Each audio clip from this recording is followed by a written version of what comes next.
Good afternoon and welcome to the April 11th Oklahoma City Planning Commission meeting.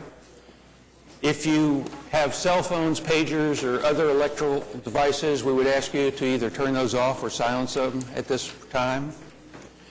If you are not the applicant and you've come to talk to us on a case, there are sign-up sheets. They look like this. They're on the table right outside the chambers, and if you would complete one of those and give it to our staff here, we would be happy to hear you when that case is heard. And with that, approval of the March minutes. Commissioners? Move approval. Is there a second? We have a motion and a second to approve the minutes. Cast your votes. And the minutes are approved. And Russell, continuance requests. We have a number of uncontested requests for continuance and new requests. On the uncontested request for continuance, item 18, PUD 1488, request to continue until April the 25th. Item 19, C6443 to April the 25th. Item 34, PUD 1486 to April the 25th. Item 35, PUD 1489 to April the 25th. Item 36, C6445 to April the 25th. Item 37, PC 10340 to April the 25th. Item 38, PC 10341 till April the 25th. Item 39, C6444 to May the 9th. Item 40, C6388 to May the 23rd.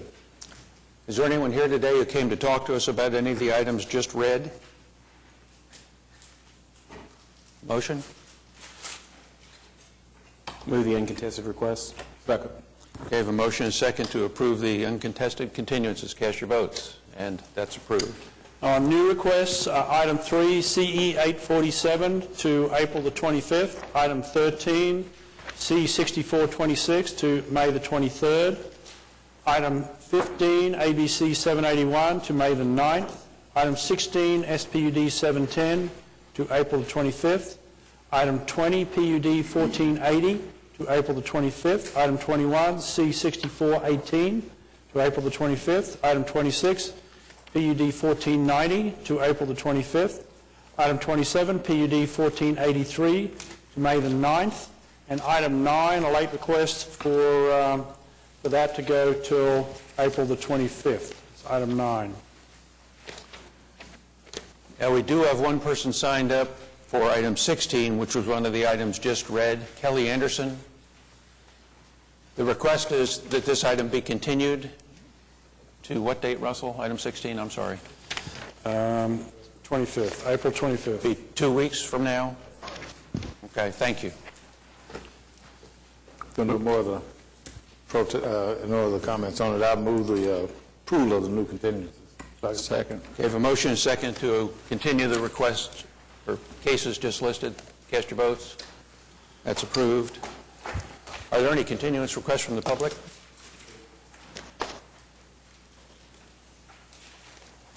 Okay, on consent, we have 2 items on the consent docket today. Item 1, PC 10338, and item 2, CE 50.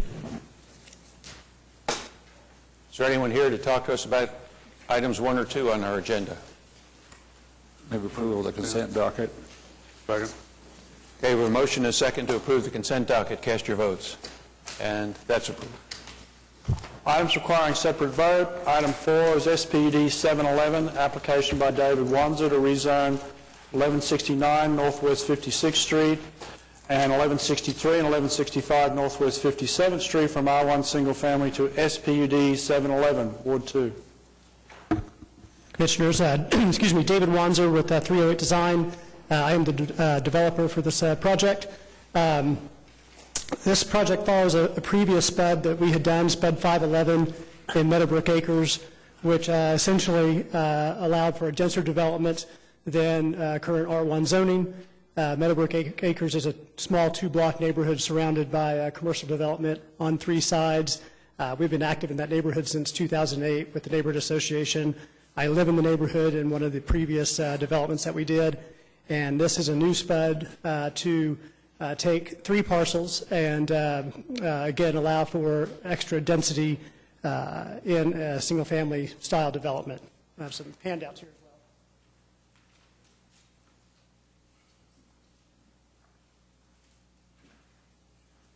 as well. There are two tracts of land, 100-foot by 175-foot, Tract A on Northwest 57th Street, and a 50-foot by 125-foot tract, Tract B on Northwest 56th. We're proposing to rezone Tract A and allow for 4 single-family detached homes. Tract B, we're proposing 2 attached homes. These will all be for sale, high-end residential, modern architecture. And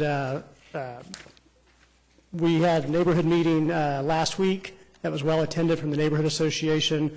I think there's a letter of support in your packet from the Neighborhood Association. They've been very open-minded to the neighborhood and how it's going to continue to change and evolve in a more urban style.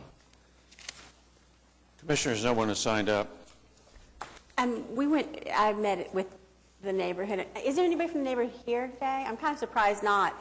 They were, very enthusiastic about this project, and on the strength of the track record that Mr. Wanzer has with the development that he's already done in the neighborhood. It's a very active neighborhood. They're very involved in, the development that's going on over there and wanting to guide it in the right direction and so forth. And a unanimous agreement to support this application. Is there a motion in there? So, yes, unless, I noticed that the staff report is in favor of approval, and I would move to approve. Well, let me make a comment before the vote, is that thank you for furnishing this, because this is my comment. What's it going to look like? I assumed it was going to be that way, and I think that it's a really nice development for that neighborhood. Thank you. I appreciate it, Mr. Bright. Okay, we have a motion and a second to approve item 4. Cast your votes, and that's approved. Thank you, Commissioners. Item 5 is PC 10339, application by Coy League Homes to rezone 11701 Southwest 59th Street from PUD 265 to R1 Single Family in Ward 3. Yes, Mark Grubbs, 1819 South Morgan Road, on behalf of the applicant. As part of the preliminary plat, we agreed to come back and rezone a portion of the existing PUD to less dense zoning of R1, and that's why this is before you. Just ask for your approval. No one signed up, Commissioners. I have a question about the design of the subdivision that you're putting together. We've had many committee meetings in the past about connectivity to the commercial corner, and I assume that that's C3, where the corner, the 11-acre that corner. Right? Yes. So there'll be a commercial development, but I don't see how any of the people that are going to be buying homes within this neighborhood can be able to walk to that commercial area. And it's something that we've talked about over and over in various and sundry study sessions and other committees. And I'm just wondering, could you give consideration to making this, somehow some connectivity so that they could walk into this commercial area? I assume you guys control it as well? I can say that I can talk to the owner about it. Yeah. And there was nothing mentioned in the preliminary plat stage, but I can talk to the owner about it and see if he will consider it. I'm assuming it would matter on whether or not he would lose any lots to make that connectivity to walk through. No, I understand, and furthermore, I'm not going to oppose this application because I don't see the connectivity, because we don't have any kind of, we don't have a rule Right. that can be enforceable. But I just would ask you to ask the owner about, because it makes a better neighborhood. I will do that. Okay, thank you. Other discussion, Commissioners? I'll move for approval. Second. We have a motion and a second to approve item 5. Cast your votes, and that's approved. Item 6 is C6452. This is the companion item. This is the final plat of Ledgestone Phase 1. Mark Grubbs, 1819 South Morgan Road, on behalf of the applicant. We agree with the TEs and ask for your approval. Again, no one signed up. Move approval. Second. Okay, we have a motion and a second to approve item 6. Cast your votes. And that's approved. Thank you. Thanks, Mark. Item 7 is ABC 782, an application by S&B Ops Quail LLC for an ABC 2 overlaying PUD 134 at 14020 North May Avenue, Ward 8. Hi, my name is David Kennedy, address is 1601 Northwest Expressway, here on behalf of the applicant. This particular property is an old Denny's location that operated for what appears to me a pretty short time frame, failed, and now has been leased for an S&B burger joint. And in connection with that operation, they're asking for an ABC2 license, and probably nothing more complicated than that. No one signed up, Commissioners? Second. We have a motion and a second to approve item 7. Cast your votes. And that's approved. Thank you. Item 8 is SP 456, application by Oklahoma Gas and Electric for a special permit to erect a telecommunications tower in the R1 Single Family District at 8623 West Wilshire, Ward 1. Hello, my name is Lila Burns, and my address is 555 Enterprise Drive, Edmond, Oklahoma, and I'm here to represent the applicant. OG&E is making this application. They are wanting to construct a 75-foot monopole tower for the purpose of to support their smart grid meters in an existing substation. You don't meet the fall radius in your present position. Can you move it a little bit to meet that radius? We could look at that, yes. If that's a condition, yes. Well, it's in the middle of a substation. I would think you could move it, but I don't know. And that was my one concern here, that when we developed the monopole standards, we were very careful about that 125% fall radius. And it appears you have plenty of room here. I don't see why we can't look at that, yes. You want to condition your motion on that? I would. On having the appropriate setback? I would make a motion to add a TE requiring compliance with 125 fall radius. Move for approval. I don't mean to complicate things, but if they met the setback, they wouldn't need the special permit. That's why they're here. Well, but if they can do it, why not do it? I 100% agree, but I'm just not sure that, is it possible to condition the special permit on the very reason why they're here to get the special permit, which is if they met the setback, they wouldn't need the special permit. Yeah, I think that probably would not be appropriate. I mean, they would not need it if they meet it, so you wouldn't, it would just be kind of moot point. So what's our course? They withdraw the application, move it, and... Or you could continue to make sure she can comply with that. That's what I would. I'd suggest that she continue it 2 weeks Okay. and make sure, see if she can meet the fall radius, because if not, she'll need to be back here and request the special good. permit. Okay. How long do we If you need? can meet it, you don't need to come back. Okay, very good. 2 weeks? Yes, please. I Enough? would request a continuance. Okay, we have a motion and a second to continue item 8 for 2 weeks. Cast your votes. And it's continued. Thank you. Thank you. Item 9 has been continued until April the 25th. Item 10 is C 6455, final plat of the villas at Cedar Point in Ward 7. Mr. Chairman, members of the Commission, Brian Coon representing the applicant. There are 8 TEs, and we agree with all of them. Request your approval. Again, no one signed up, Commissioners. No approval. Turn radius or whatever is what you addressed. And second. Motion and a second. Cast your votes. Item 10 is approved. Thank you. Thank you. Item 11 is PUD 1491, an application by Life Church TV to rezone 9211 North Broadway extension from PUD 921 to PUD 1491, Ward 7. Good afternoon, Barry Lodge, Red Rock Engineering, representing the applicant. Also have in attendance Kevin Penry and Travis Reynolds from Life Church in case we have any questions that come up that they may need to address. So this is a new PUD on an existing PUD with primary purpose to allow the construction of a church within that location. We've been working with staff on this. They've got no unfavorable considerations, and the one TE on there to eliminate the personal storage use, we have absolutely no problem with. We'll take that out of the allowed uses. Well, you're showing us a conceptual rendering of what this might look like, showing 5 curb cuts, for example, but doesn't your PUD permit curb cuts every 200 feet, for example? I think the PUD specifies that there will only be 5 onto the frontage road, but it says that it doesn't specify where they're going to be, but that they will be separated by a minimum of 200 feet. So if we wind up with multiple driveways within one of the tracks, we'll have a minimum 200-foot separation, but there would be 5 that would be allowed through the extent of the Okay, PUD. so you're not altering the number of curb cuts? No, sir. No, it would be limited to the 5.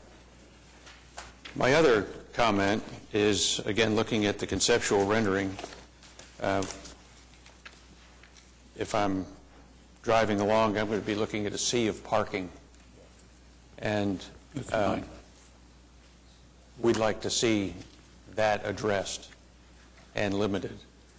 I mean, the church building is to the back of the property, and it's surrounded by parking, and that's certainly doesn't meet our concept of appearance corridor standards or what we like to see on a site of that size. And we can work with the church on modifying that site plan layout and the potential site plans on that so that we could move the building a little farther forward, put some of the parking behind, perhaps some additional landscaping may meet the requirements on that. I think I'd like to see that. We will see a specific plan on this site. And yes, there will be a specific plan that is also called for in the PUD prior to any building permits being issued on the site. Well, I'd kind of like to see some sort of a TE then that addresses the fact that we will, in fact, be addressing the site plan with that specific issue in mind. And to go along with that, I agree with everything you said. That was some of my same comments.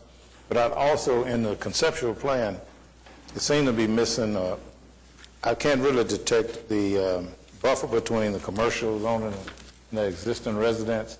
So I'd like that to be kind of focused on your site-specific plan too, because now it looks just like the road is right up against it. I know it's conceptual, but if you'd really look into that, the buffering, a landscape buffer between the commercial and the residence, and trying to alleviate some of that sea of parking that's dominating the frontage of your development.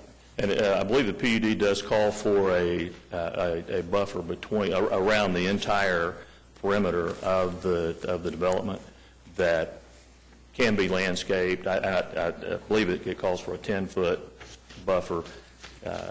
We could probably expand that behind the church to get in some additional so that we would have that screening. I believe there's also the requirement in there for site-proof fencing to be installed along that boundary between the office, commercial, and the residential areas. Okay. I think we'd like to see what that looked like, in your site-specific plan, so thank you.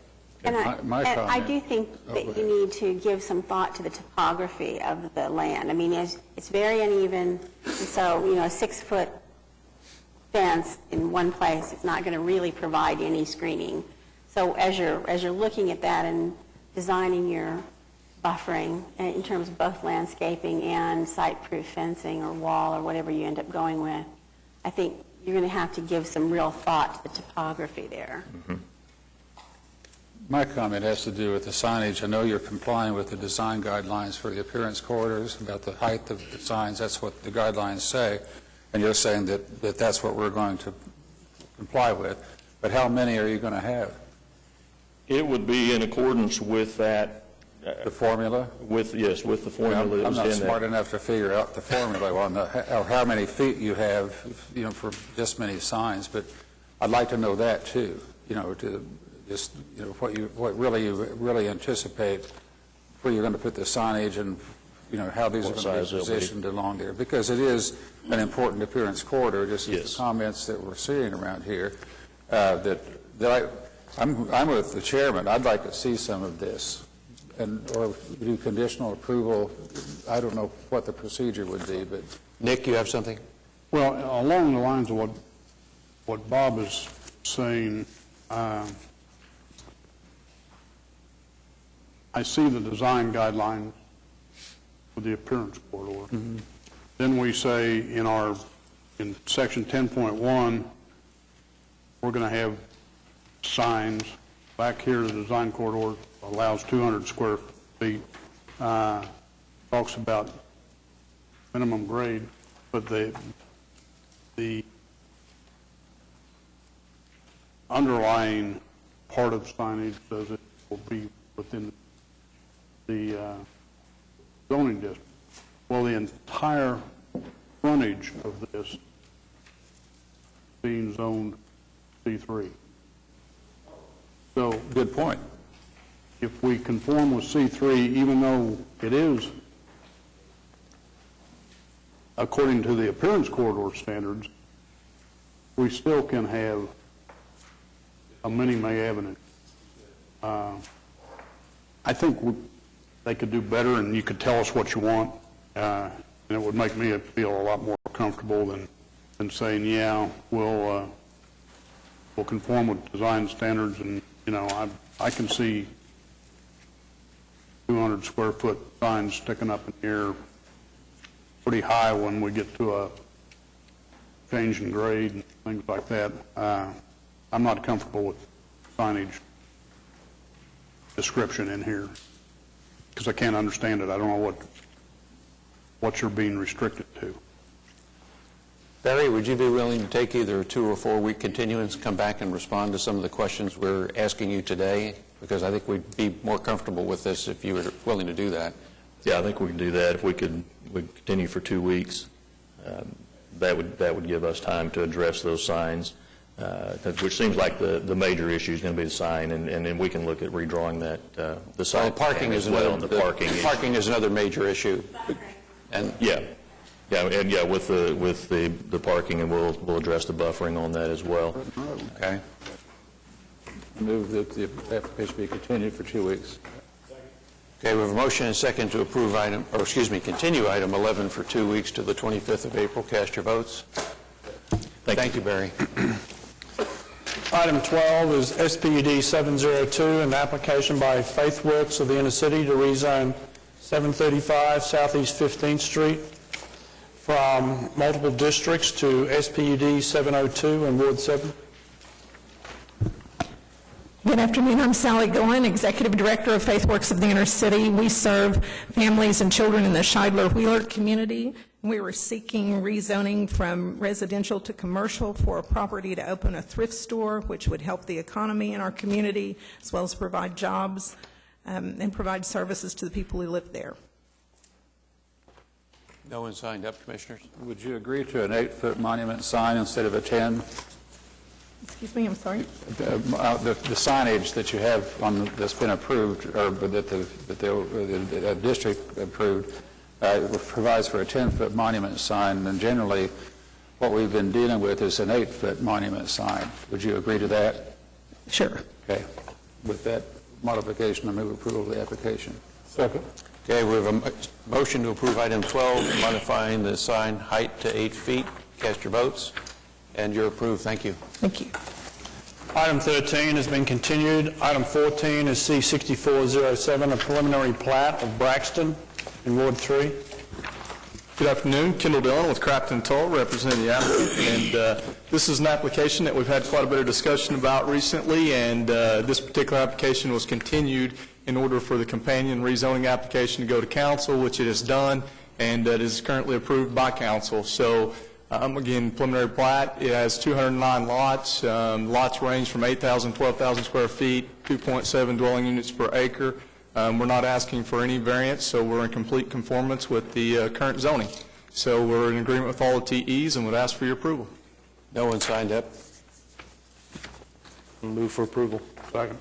We have a motion and a second to approve item 14. Cast your votes. And it's approved. Thank you. Items 15 and 16 have been continued. Item 17 is CE 852, an application by MTFV LLC to close a portion of Southwest 87th Street, located west of South McKinley Avenue in Ward 5. Good afternoon, Tim Johnson on behalf of the applicant. This is a little piece of street that had got left behind, and it's just north of an existing personal storage development. And so we're requesting that the south half of this 87th Street be closed. No one signed up. Move approval. Second.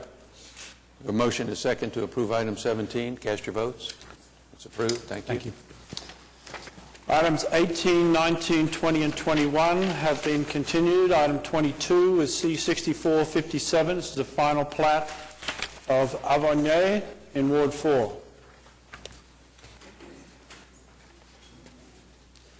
Hello, my name is Keith Cook with JTK Engineering, representing the applicant. I'd be happy to answer any questions you have. I have a question of staff, I guess, because there's a comment about having enough time to review the traffic study. Staff, we've requested a continuance. The 80 acres directly north of this in Midwest City will be developed at urban density and will take its sole access through this subdivision coming out on 29th Street. So knowing that, we've asked for a continuance to submit a traffic impact analysis and a sketch plat so we can see what we're going to be tying into on the Midwest City side.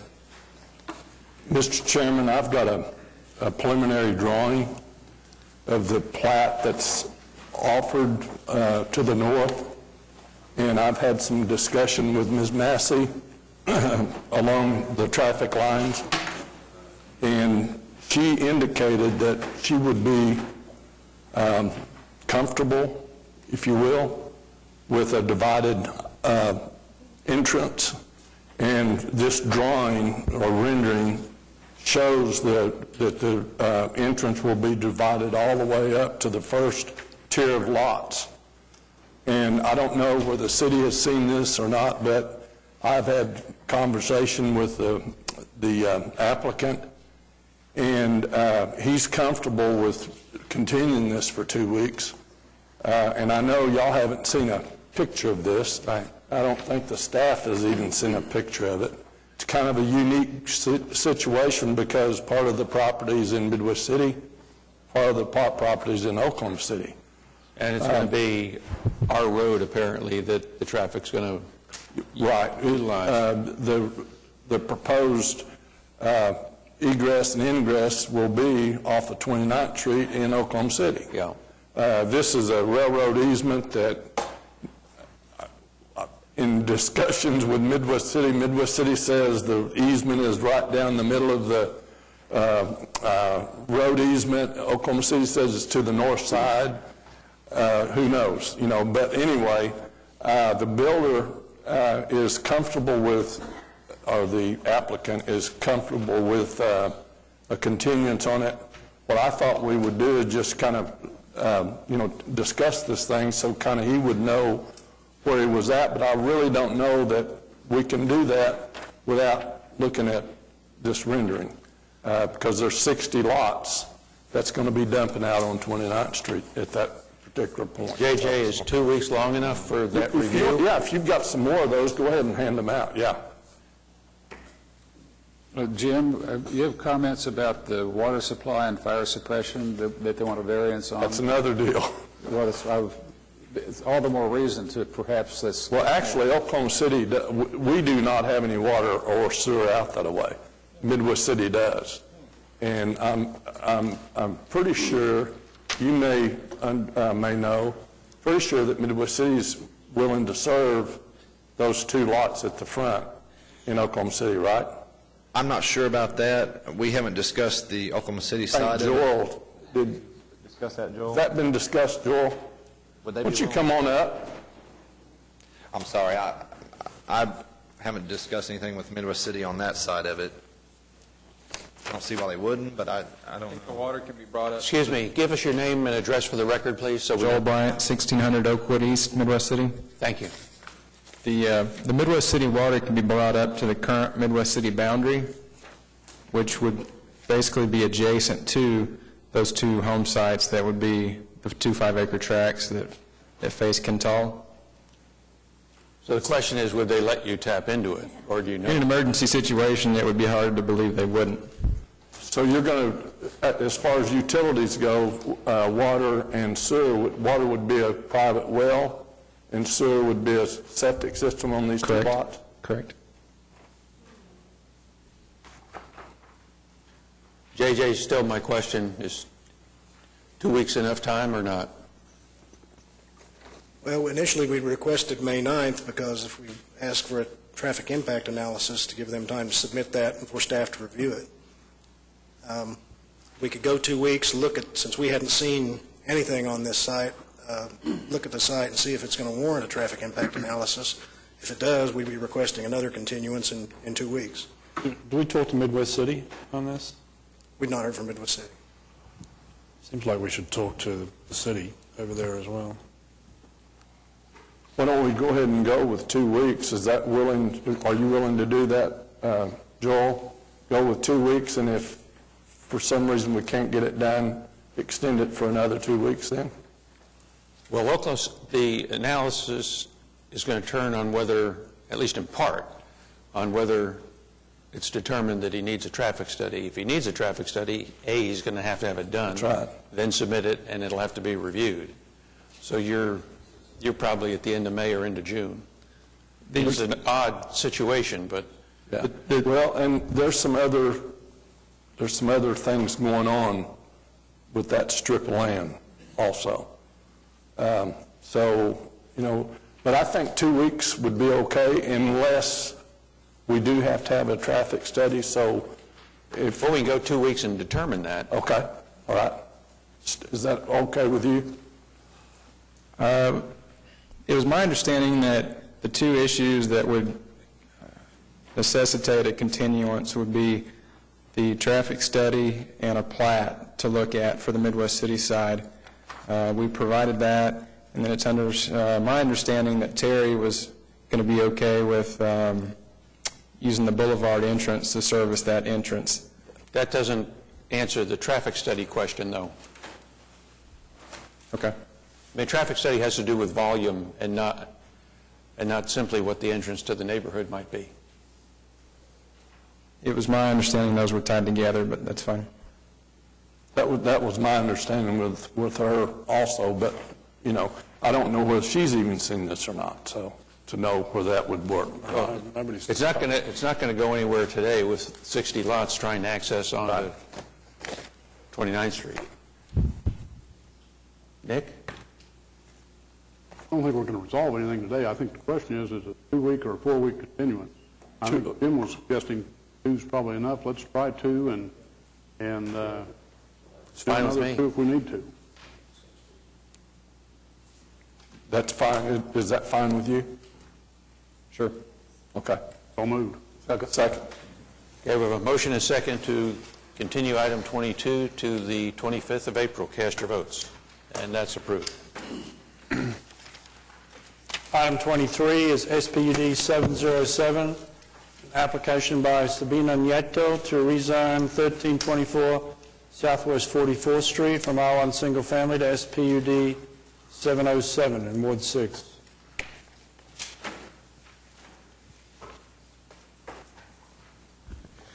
Hi, my name is Enrique Gomez, and my wife owns that property. And it's been an office for almost 30 years. We just found out last year that it was on residential. So we submitted the application to rezone the place. And I've been told that I have 3 requirements to comply with, and we're willing to comply with the requirements.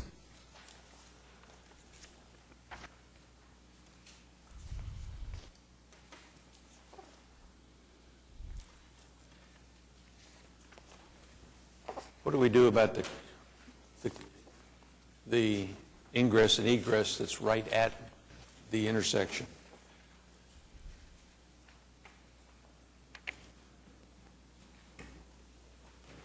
Are you familiar with the technical evaluations on this application that they're requiring that the parking be moved to the back? To the back. Is that okay? Yes, that's okay. And then the entrance will be changed to what's Rancho Drive? Just one entrance. One on that side. Are you okay with that? Yes, we're okay with that. Well, then I move approval of the application. There are no TEs here. Huh? If I'm looking at the same staff report, there are no TEs. There are staff recommendations. Oh, I'm sorry. There's three of them. I misread it. So We have a motion and a second, and I messed up. Cast your votes. And it's approved. Thank you. Item 24 is SPUD 708, an application by Jesus Rios to rezone 3115 South May Avenue from R2 to SPUD 708, Ward 3. Okay, this is Jesus Rios, and he's got a house, and he came to try to make it into a commercial business on 1324 Southwest 44th. ¿Sí, no? Esa es la donde está aquí. I mean, 3115 South May, I'm sorry. Have you read the technical, ma'am? Mm-hmm. Have you read the technical evaluations to him, Sí o no? Yes. eliminating certain uses?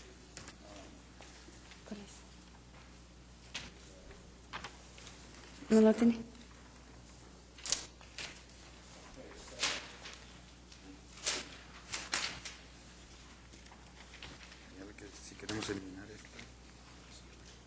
¿La segunda?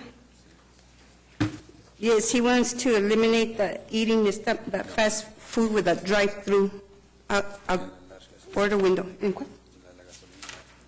And the Gasoline. large gasoline.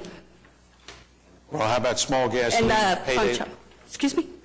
How about small gasoline or gasoline sales, small payday and title loans? No. No. No, he don't want the gasoline or the loans. And No. pawn shop? The Pawn pawn shop shops? either. So essentially, he's agreeing with the staff recommendations that certain of these uses not be permitted. Yes. Okay, I just wanted to make sure. Well, no one signed up, and with the TEs, I think it's all right. I'll move for approval. Okay, we have a motion and a second to approve item 24. Cast your votes, and it's approved. Thank you. Okay, thank you very much. Item 25 is SPUD 709, application by Russell Cox to rezone 505 Oakdale Drive from R1 Single Family to SPUD 709, Ward 3. Yes, sir. Your name and Russell address? Cox, 2905 North Donley Avenue, Oklahoma City. Okay, thank you. I'm actually wanting to start with the tilapia farm. It's a recirculated system. It's all enclosed. The building will hold the fish tanks. The greenhouses will have the vegetables from the water from the fish tanks into the greenhouses, and use a raft system to grow vegetables, sell to the public and to restaurants.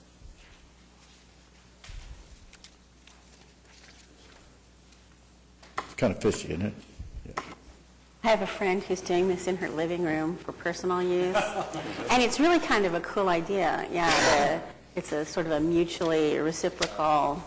Actually, the byproducts of the fish Yeah. support the plants. And you're going to be selling this locally then? I've got 2 restaurant chains that are willing to start buying the fish immediately, and as soon as I can get the nutrient levels up, we can start the vegetables and start working on. One question I had, my staff report seemed a little, it makes reference to electronic message display signs, but then it doesn't say what I wanted it to say, which is that they were specifically prohibited. You're not- Actually, I thought it really did say it was prohibited. I think the word "no" was dropped, or something like no electronic message we're not display doing signs, signs. or So it something. I is think the, specifically prohibited, and Yeah. if that's so, is there anybody signed up to speak on that? no. I knocked doors before I came here.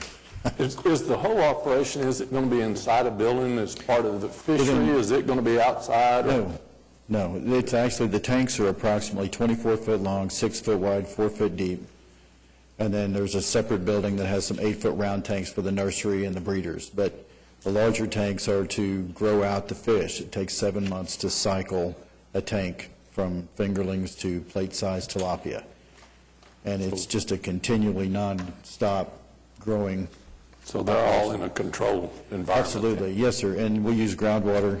It's not a Oklahoma City water type situation. I've got 2 wells on the property already. So we'll be able to use the groundwater. And I'll probably even try to catch some of the rainwater off the buildings also. Are you in operation along that corridor someplace else? Well, I've got a very small operation, the same thing in my greenhouse in the backyard, but no, sir. This is That's not your operation on 10th, just no, sir. West of Council? No, sir. Oh, Lord, no. But it'll be a lot prettier than that. Okay. No one signed up. I'll move for approval. Okay, we have a motion and a second to approve item 25. Cast your votes. And that you're approved. Thank you. Thanks, guys. Items 26 and 27 have been continued. Item 28 is SPUD 705, application by Chesapeake Land Development Company to rezone 1009 Northwest 49th Street from R1 Single Family to SPUD 705 in Ward 2. Mr. Chairman, Dennis Fox and Tim Johnson on behalf of the applicant.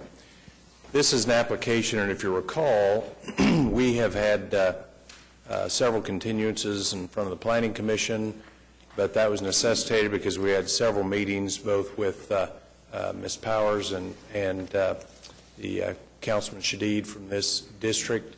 We've met with the neighbors several times. After our last meeting with Dr. Shadid and Ms. Powers and the neighbors, we were clearly advised that the neighbors did not want us to represent them on the closing of 49th Street and the modification of what's shown as the C4 site, which is straight zoning. So we have withdrawn those 2 applications. You will not see those come back up before you again. The application that's in front of you now is an application on a piece of property that is vacant. It did have a house on it. And if you'll look through your staff report, you can see that we are utilizing several parking spaces on the north end. It's either 3 or 4. Let me make sure I use the correct number. 4 parking spaces, and then there's just a little piece of the parking that you can see, which is shown in this site plan, most of which is on the outer edge and within the existing zoning. Yeah, Tim's got a better exhibit here to show you. But most of the area in question is just driving area, and then the 25 feet that sits on the very east end, you can see we've heavily landscaped and provided a buffer from the residential. So we're before you today. If you look at your staff report, you'll see that staff recommends approval. We think this is a good backstop, a good stopping place. You know, there's been some discussion, and even at our meeting with Dr. Shadid, about, well, what would be the impact in regard to rezoning and development all along Western. And I'm going to hold this and let Mr. Johnson tell you about the zoning, not only the zoning in place, but the uses that lie south of here that go deep into the eastern part of residential areas. Tim Johnson with Johnson Associates. It's a little hard to see. There's a green line that represents the east boundary of this tract that's before you today. And what we're trying to depict is that immediately south, on the block south, there's a bank that encroaches way further into the neighborhood. There's a church here. This is an O2 zoning. As you go down, you can see the C4 goes that far in several locations. This is the Will Rogers Theater and the parking that goes beyond that green line. And so that's what we're trying to depict, is there's not a straight demising line, and that with this R1 zoning and the east half of the lot being strictly by the PUD or SPUD, landscaping. It'll never be anything else. It does create that not only a buffer, but the limit of the encroachment of the what would be considered commercial or parking into the neighborhood. Tim, what is the size of this lot? It's 50 by 140. 50 wide? Yeah. And so basically, you're taking half the lot for parking and half of it for a buffer. Right, it's actually 21 feet and 9 feet. 21 feet for the buffer, 29 feet for the driving lane. It's almost half. Looked like half. Okay. I noticed on your the application, I initially was kind of in agreement with what the protesters were saying. You know, we don't want this encroachment. But I think it's significant that it's an R1. That they're not rezoning it O2, O1, but it's R1 zoning for the use of a parking lot that is half of the lot, or roughly. Correct. So that the buffer, you show on your plat here a bunch of trees. You said you're going to use 51 points. I don't know how you compute that, but I have no idea what that means. But I would assume that based upon what your client has done to the north with his campus, that this would be an extensively landscaped east side. That's what I mean, that assumption. And that's the intent, is to... It would really be like a green screen park or whatever it is with part of this thing paved. Yeah. So that's kind of my editorial comment on this, and I think that I'm not opposed to it. We do have someone signed up. I have one more question that's really not maybe to this point. Mr. Fox made a comment about two other applications that were being withdrawn, and I'll speak specifically to the one about closing 49th Street. You said the neighbors have asked you to withdraw that. I thought you filed that application at the request of the neighbors in the first place. We did. We met with the neighbors, and the neighbors at that point in time thought it was a good idea to close 49th Street and also the property that fronts onto Western have a downzoning spud to take it out of C4 and have limited commercial uses. Subsequent to that time, they had the opportunity to coordinate with their councilman and also with the staff, and they came to the conclusion that wasn't a good idea, and so we withdrew it. I'm not sure I quite agree with that characterization, but, and I'll be glad to hear from the neighbors, who I'm sure are anxious to speak, but what piece would you say was wrong? Well, I think that what happened was when the application was filed for the closing of the street, there was sort of overwhelming resistance from the staff to that idea, and that was made abundantly clear to the neighbors. Their council person agreed with staff that it was not a good idea, and so they saw that the pursuit of that was futile. I don't think they've ever decided it wasn't a good idea. I think they'd like to have it done tomorrow if they could, but I think they've become convinced that it's not going to happen. But with respect to the other piece of that, the CNG site, it wasn't the neighbors who decided they didn't want that to continue. It was always Chesapeake's position that if the street didn't get closed, they would not rezone the CNG site. That is correct. It was always a package deal. But when the neighbors were approached with respect to the property at 50th and Western, the Giant Peak site that includes also additional retail, this piece of property was shown in all of the plans that were shown to them as remaining R1. And it has a property directly across the street to the south from it that is also a house. There was a house on this property. And so when the applicant brought forward the application to rezone the CNG site in connection with the street closing, foolish me, I said I'd really like to see that R1 site shown, not just left out and we'll see what happens in the future. I would like it pinned down, and I would like it pinned down as buffer which is what the neighbors were told it would remain.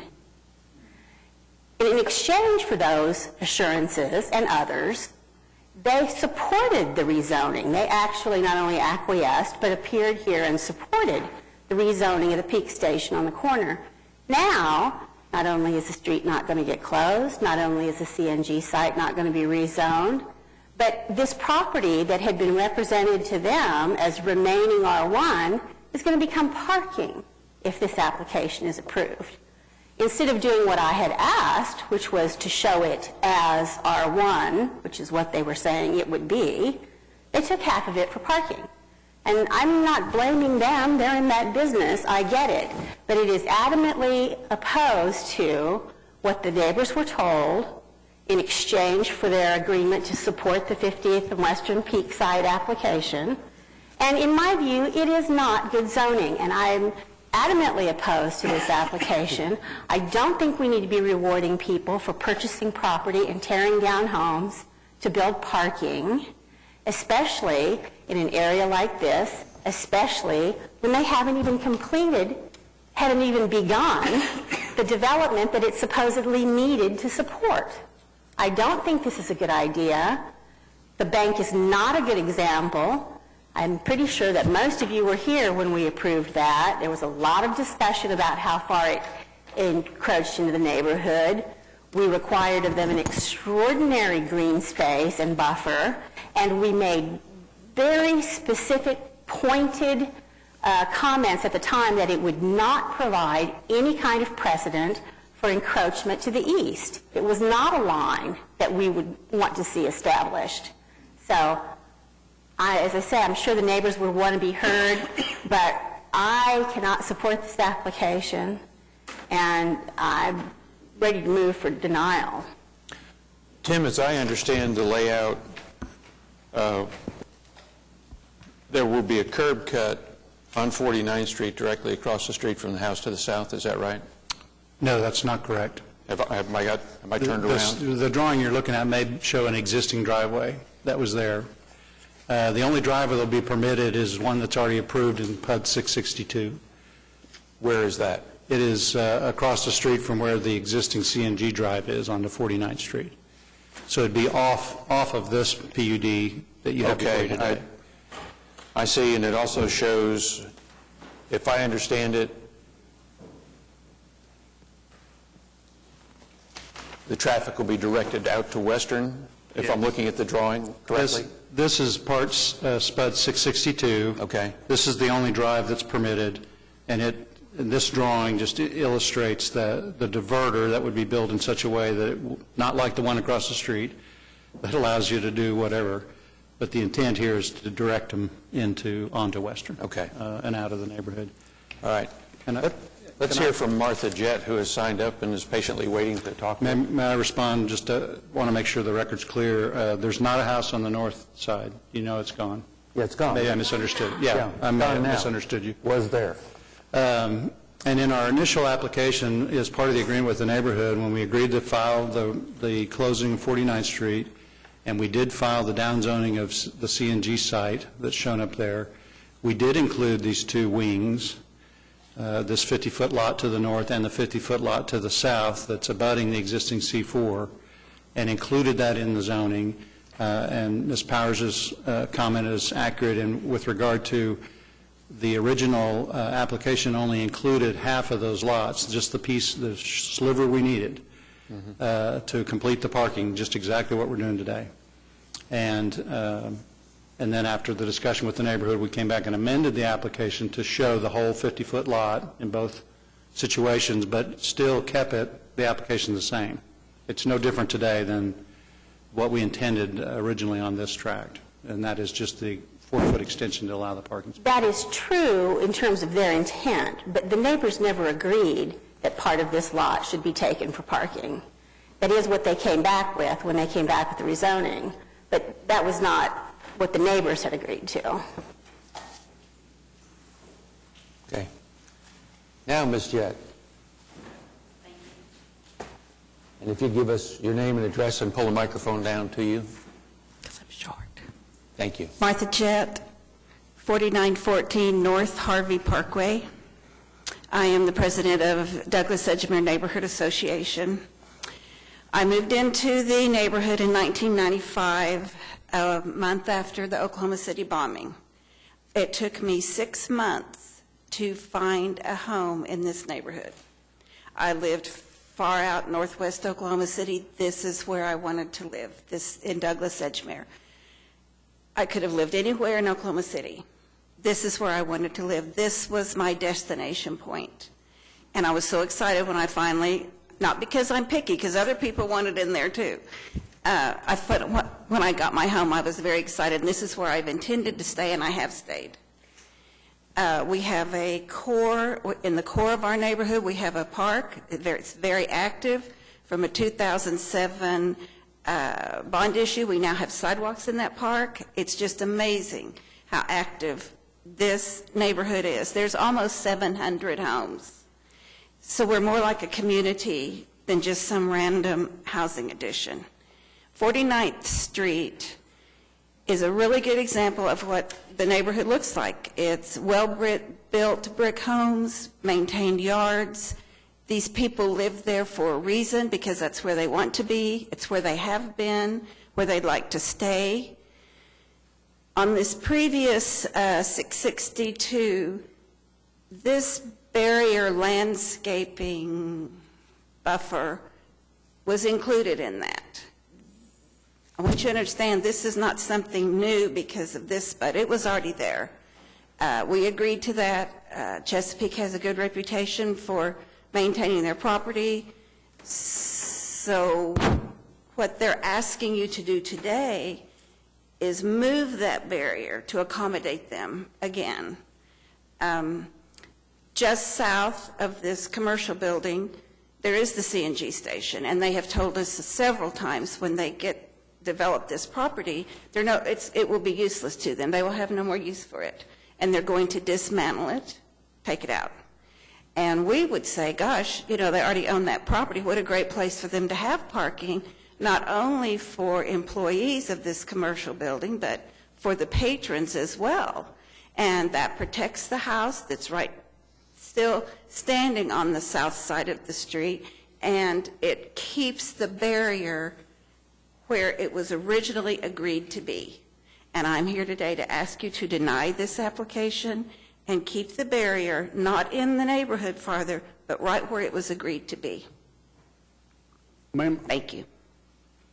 If we leave the barrier where it is, that's what you're asking us to do. Yes, sir. Then what we have behind the barrier or across the street from this house is a vacant lot. Correct. And that vacant lot is going to do what?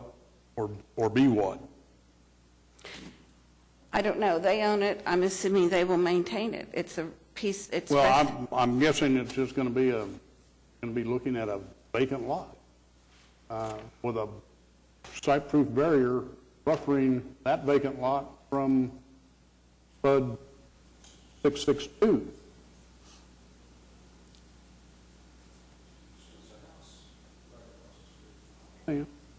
Well, I'm asking. We felt like the original location of that buffer lined up well, and we were afraid we would lose that house on the south side of the street. We don't want to see it torn down. If this buffer moves, it'll be right in front of that house on the south side of the street. I think she'd rather have a well-landscaped buffer wall and mowed yard over there than looking at a parking lot. Or be looking at a vacant lot. That's the way I was looking at it. You can have a vacant lot across the street, without that pretty buffer. But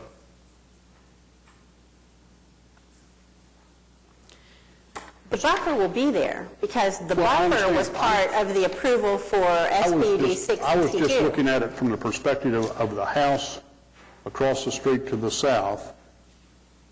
If this application is approved, the buffer is going to be right in front of that house. They'll be looking at the nice landscape buffer. If it's not approved, the buffer will be on the west side of this house and they're going to be looking out their front door at a vacant lot. Which I'm sure Chesapeake will maintain beautifully. Is the person who lives in that house here today? No. I didn't know who else you had. No, Ms. Jett's the only one signed up. We have one more person who came from her work. She just signed up, but Well, you need to give that to our staff. We didn't know you were signed up.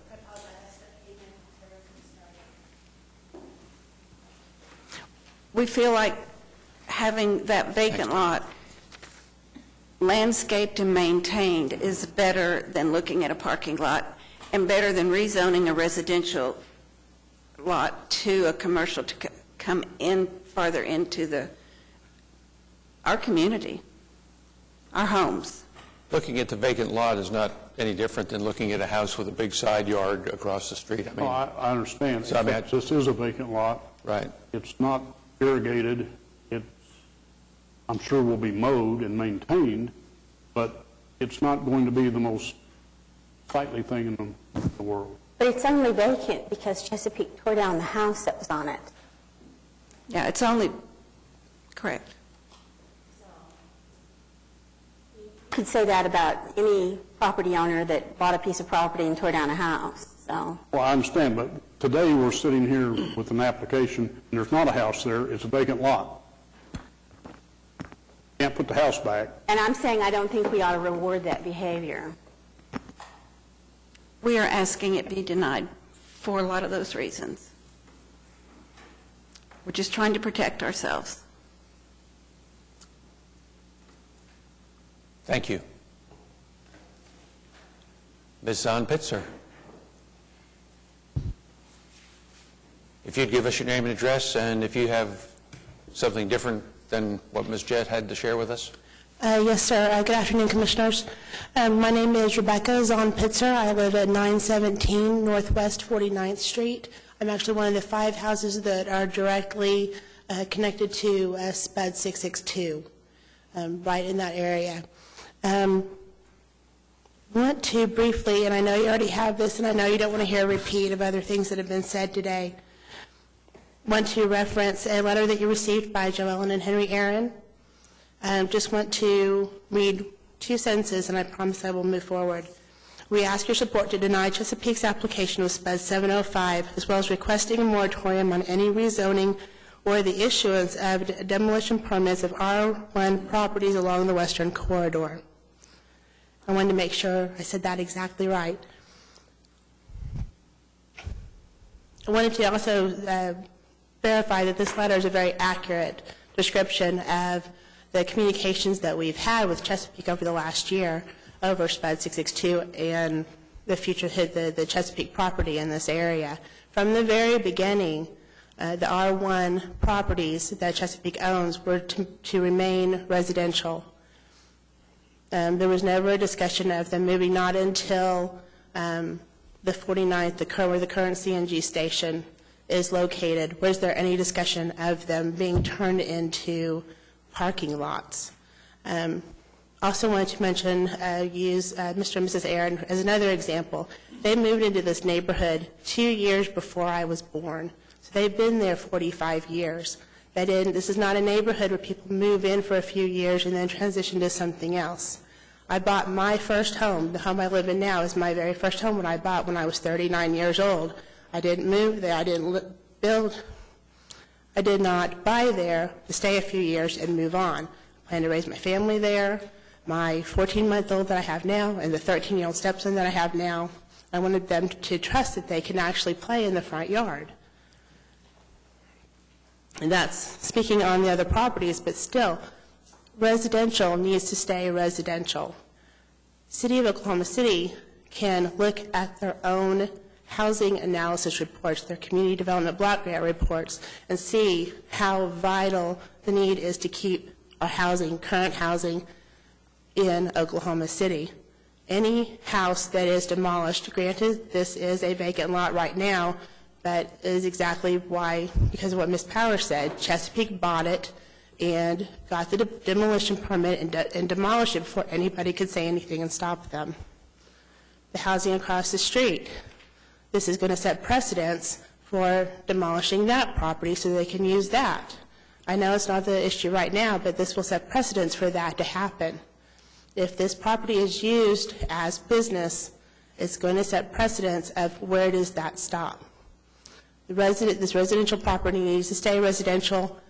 I understand the question about, okay, so now the house right there, all they're going to see is a vacant property, and all it's going to see is a vacant property.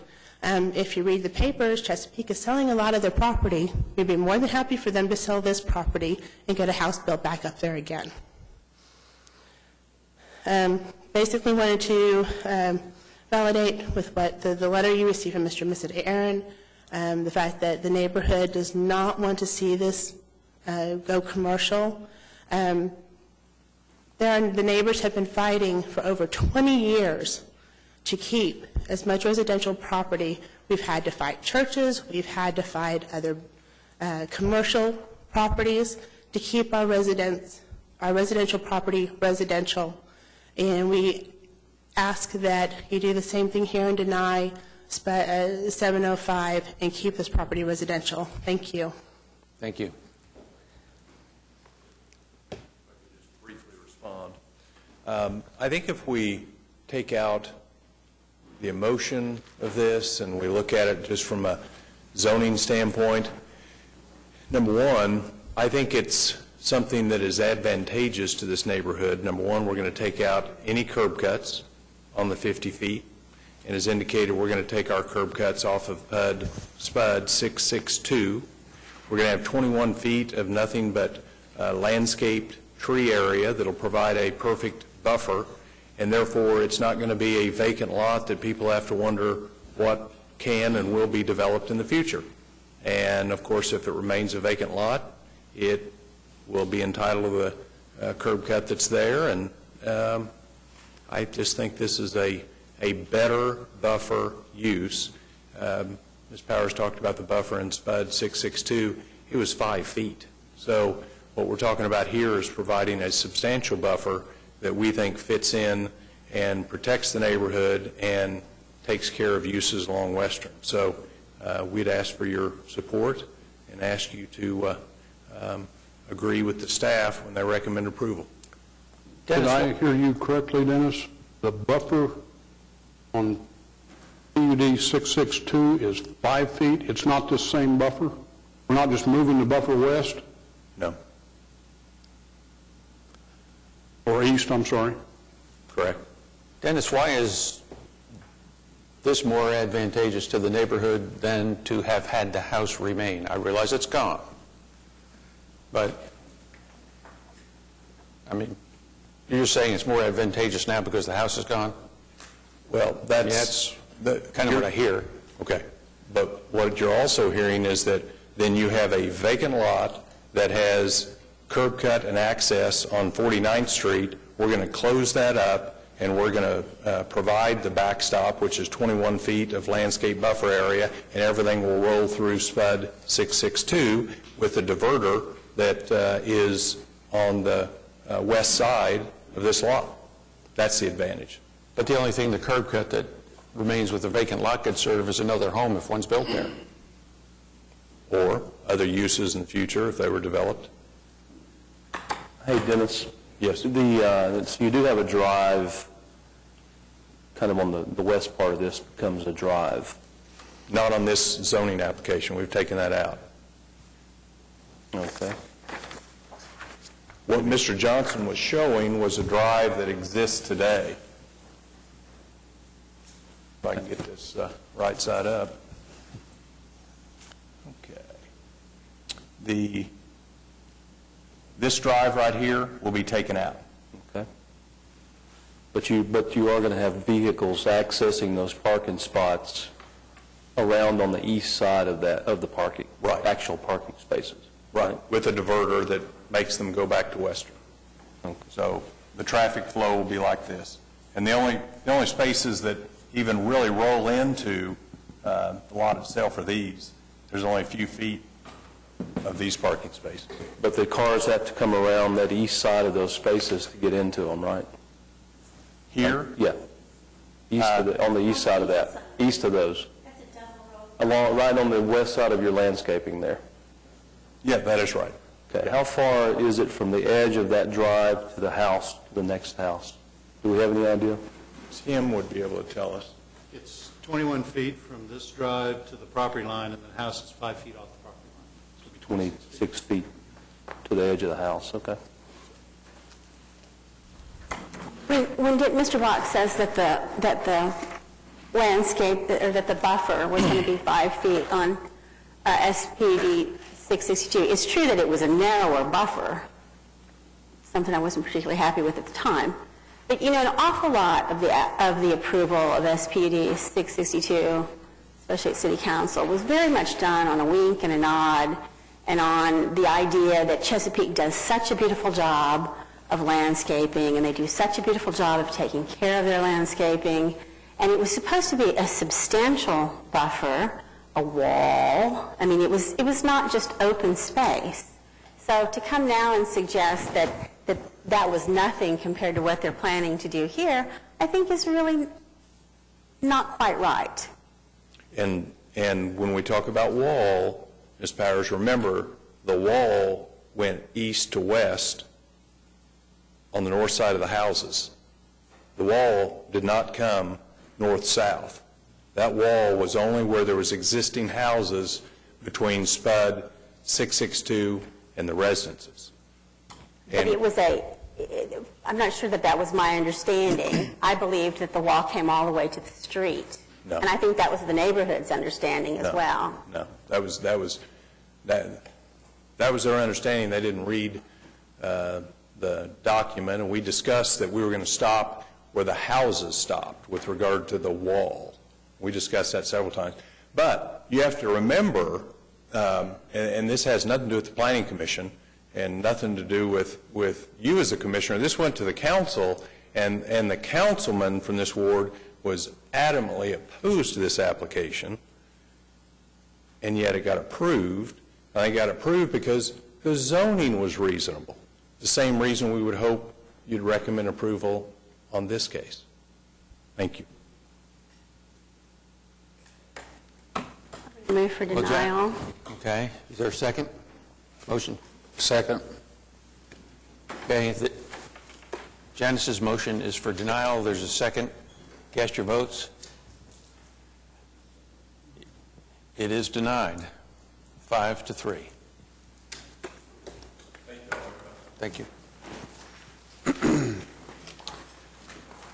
Item 29 is an ordinance for public hearing, amending Chapter 59 of the Municipal Code. This is regarding parking, storage of commercial vehicles, RVs, and trailers.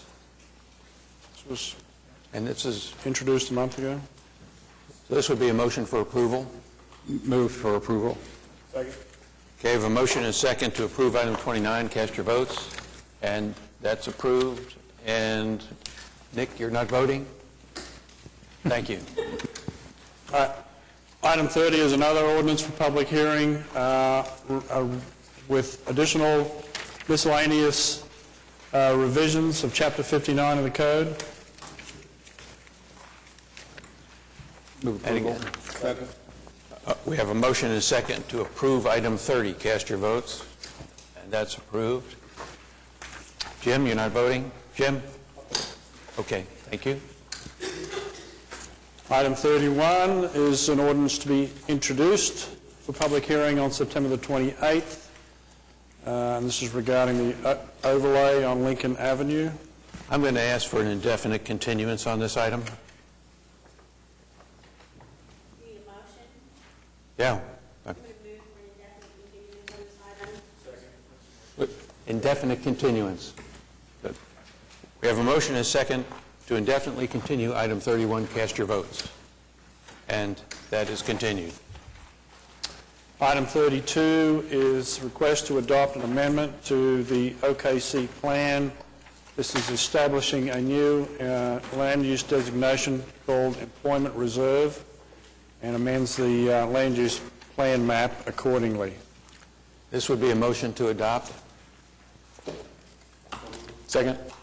Okay, we have a motion and a second to approve item 32. Cast your votes. And that's approved. And item 33 is to introduce and set for public hearing on April the 25th, a resolution amending the Planning Commission's traffic impact analysis policy. So move. Okay, this is a motion to set for hearing on April 25th. Cast your votes, and that is set.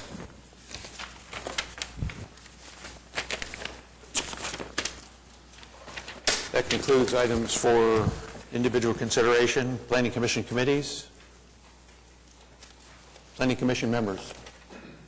I got a question on, maybe the staff can clarify this, on item number 11.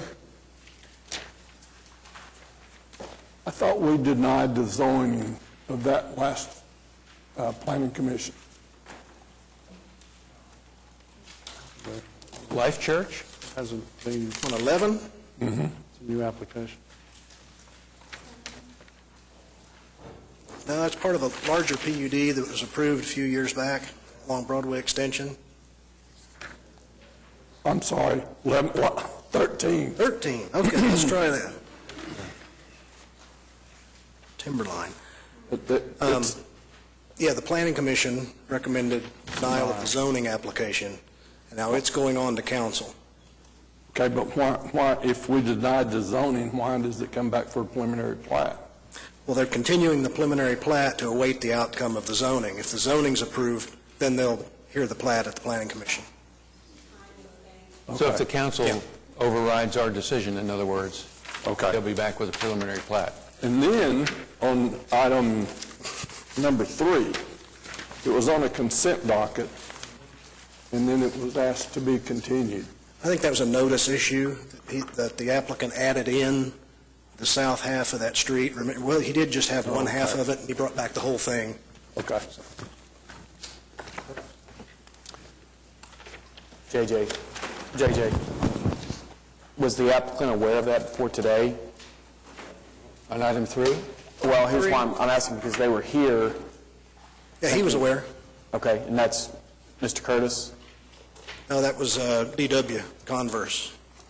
Okay, that's the property owner is Mike Curtis? Oh, I don't know who the property owner is. Okay. Planning Department, Russell? Just a reminder, particularly for Commissioner Bright, that you will no longer be able to park across the road come Monday.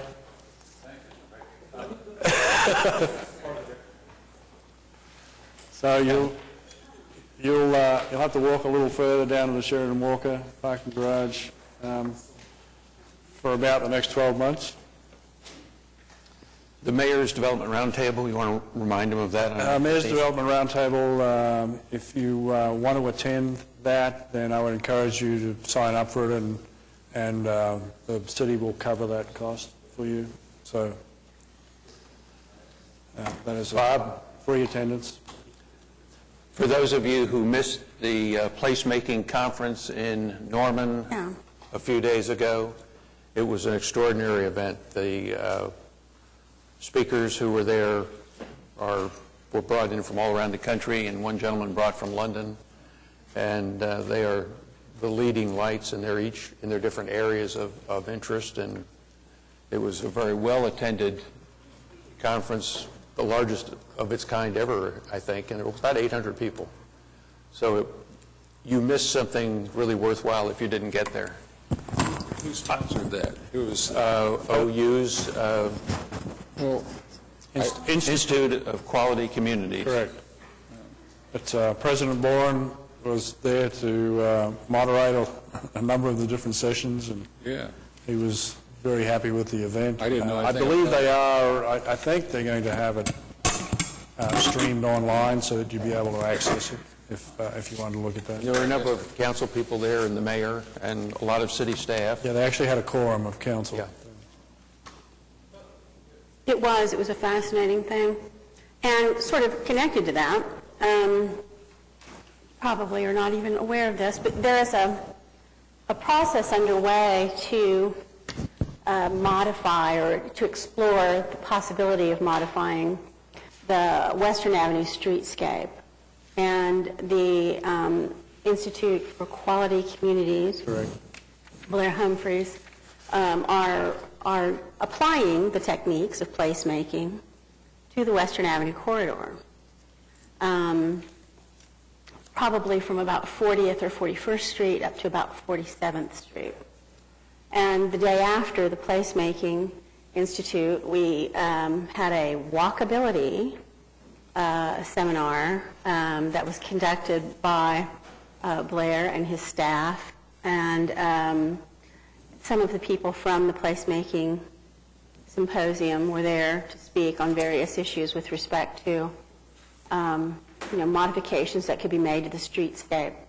It was fascinating. We spent the day, we got out and walked the street and really looked at, property by property, the space that's available and what could be done with it, and how, most, if not all, of the street parking on Western Avenue is actually in the city right-of-way. It's actually city parking, contrary to the desires of the property owners along there. I mean, they think of it as theirs, but it's actually city right-of-way. So the possibility of manipulating it a little bit and using it for purposes of this place-making concept along that corridor are being explored.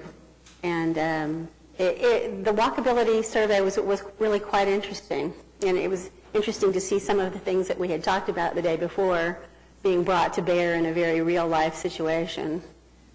Nick, you had something? Back to your Norman planning conference, how are we aware of it? No one on this end of the horse knew about it. Well, I saw an email or things on the internet about it. I just picked it up that way. I'd have been glad to go had I known about it. And it was sponsored by the Institute for Quality Communities, so it wasn't our initiative. Well, but Nick's point is, and it's well taken, that if we're aware of things like that that would be of interest. And so my fault, too. I was aware of it and didn't, frankly, think... Actually, I found out about both the placemaking symposium and the walkability survey on Western Avenue quite by accident, just a day or two before. So it was promoted in the OU academic community and in the planning community, city planners and so forth. But I'll try and be mindful of that if I happen to see something again. Well, I think I'd expect them to do something similar in the future. I don't know what the subject would be. JJ, Development Services, Municipal Counselor. Any other business, Commissioners? Motion to adjourn? Excuse me? If you'll come to the microphone.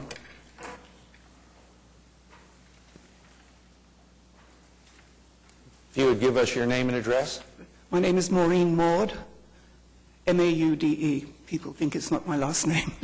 And I live at 411 Northwest 44th Street. Okay. And I moved to Oklahoma City back in '95 to work in the medical center.